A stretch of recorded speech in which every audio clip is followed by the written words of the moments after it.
Assalamu alaikum. Have you been told that cracking of your knuckles will give you arthritis? Let's see what the science says. Okay, so cracking of the knuckle, why the popping sound appears? This popping sound is not due to damaging of your bones.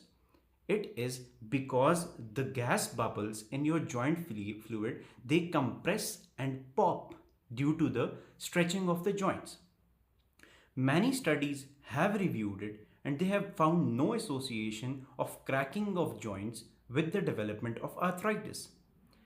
But if you very frequently crack your knuckles, this can temporarily give you swelling of the joints and also reduced grip strength. But that is very temporary.